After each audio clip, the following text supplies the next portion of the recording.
It's a cold winter's day.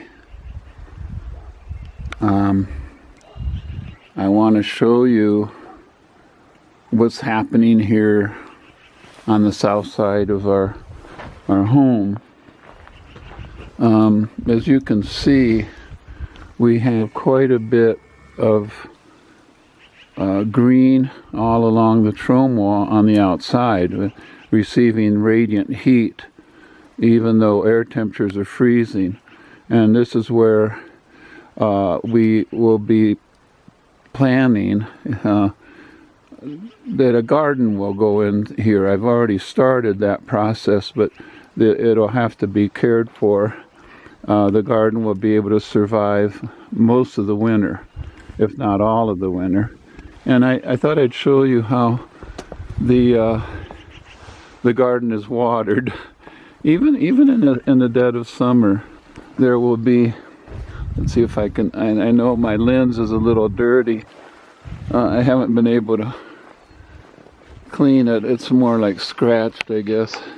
But there you can see the water dripping off of the roof. That happens all summer long. Also, watering the garden here and along the trome wall.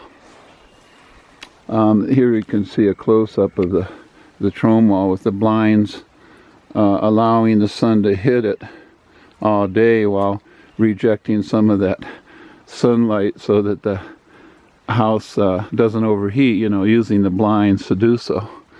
But one of the interesting things that I want to point out is that you see over here where the shadow of the trees has just left a little bit of ice. The entire thing an hour ago was covered with ice. What you're looking at is a solar collector.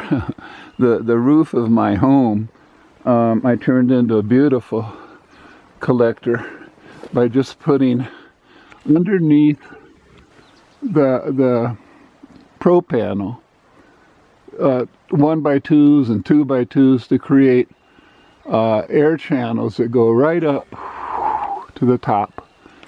And in the winter time, I could place a plenum up in the top to gather all that hot air and just blow it down into the building. But with 36 feet of glass, we don't need any extra heat, let me tell you. So what I think this will probably be used for in the future will be to pull the hottest air from inside the home up and out through the channel under the pro panel, and then allowing it to exhaust naturally. You don't even need a fan out the vents that I put on the gable end. So that this black roof, I'll put this under AT for appropriate technology, and then black roof will actually help to cool the home in the future, possibly. Right now, we don't need the cooling either, because the tons of mass in there are shaded all summer, so the house stays quite cool indeed. You can see where the perfect garden could go all along here, getting nicely watered.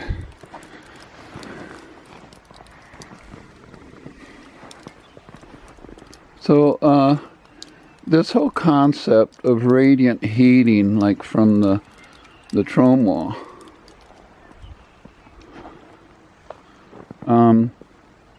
despite air temperatures, has really been quite a revelation for me just 2 or 3 years ago to realize that never in human history until fossil fuels came along, which was, what, 300 years ago.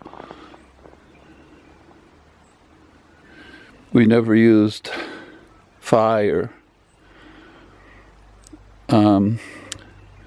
for heating air to keep us comfortable. Didn't happen. I realized that in a teepee, for example, there's a big hole up at the top, letting all the hot air out and the smoke from the fire in the middle of the teepee. Around that fire always were rock piled up, the fire ring. And the fire used for cooking, not for heating. Well, in a sense for heating, yes, but heating the rocks. So that the fire could actually die out at night. The smoke from the dying fire could go up and out and all the hot air. But what the people would sleep around would be the rock, the fire circle.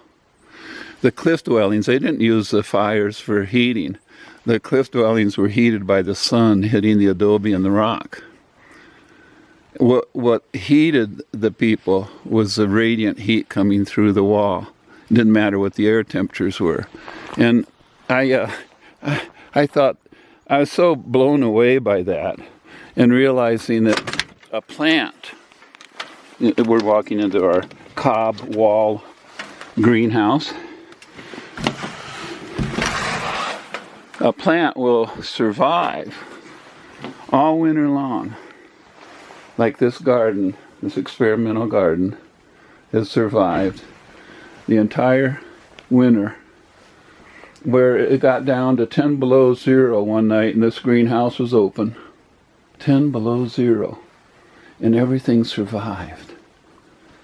And I haven't had any heat in here except for the sun's heat hitting the cob wall. Take a look at that. We're today right around freezing, and it's gotten down into here. The temperatures inside the greenhouse, but because the sun is beating down upon this in the winter, actually hitting the entire wall all the way up to the top. This is cob, by the way, which is clumps of mud thrown together with straw.